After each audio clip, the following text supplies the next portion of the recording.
This is why people are saying democracy is dead in Mali. The government led by President Assimi Goïta issued a decree suspending the activities of political parties and associations of political nature across the country until further notice.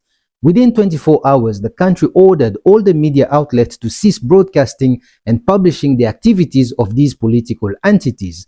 Now, to the propaganda machines against Africa, this development was like a stray antelope wandering in the pride of starving lions. They pushed it around with the same energy the CIA pushed the white lady in the 80s. Now, according to the country spokesperson Abdoulaye Maïga, one of the reasons for this decision is to maintain public order while describing the debate among political parties as sterile dialogues, likening them to the paradox of the chicken and the egg, which the country cannot afford to entertain at this time. In other words, fruitless debates that do not bear fruit, but it's the standard procedure for politicians around the globe, making noise to justify their salaries while delivering very little to the public.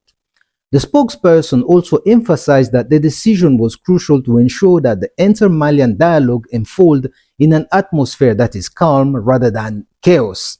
Now, in case you didn't know, the Malian government initiated an inter-Malian dialogue for peace and reconciliation that started on April 13, 2024, and it is scheduled to end in early May 2024. This is significant because the Malian diaspora is also invited to participate, with various embassies and consulate opening their doors. This approach is praiseworthy. Engaging the community is essential to guarantee peace and stability in the country. Listen, in my village they say, if you want to travel fast, travel alone. But if you want to travel far, let's travel together. I mean, the solution for peace cannot just be limited to the power of the barrel of the gun, because even that has its limitation. This is also just a quick reminder that within a couple of years in power, the Malian army has succeeded in ways that French forces, their European allies, the UN troops with their latest gadget combined did not, despite over a decade presence in Mali. No wonder the Malian government accused them of being in bed with the terrorists. But back to the topic. The Malian government has done an impressive job in reclaiming some of its territories, to the point that some people are even forgetting that the country is still in a state of war. The country is still fighting armed terrorists. And in times of war, a nation is justified to take such actions, as we've recently seen in a non-African country, which was met with general approval. Everybody was okay with it. Nobody even coughed. But for Mali, everybody is shouting at the top of their lungs.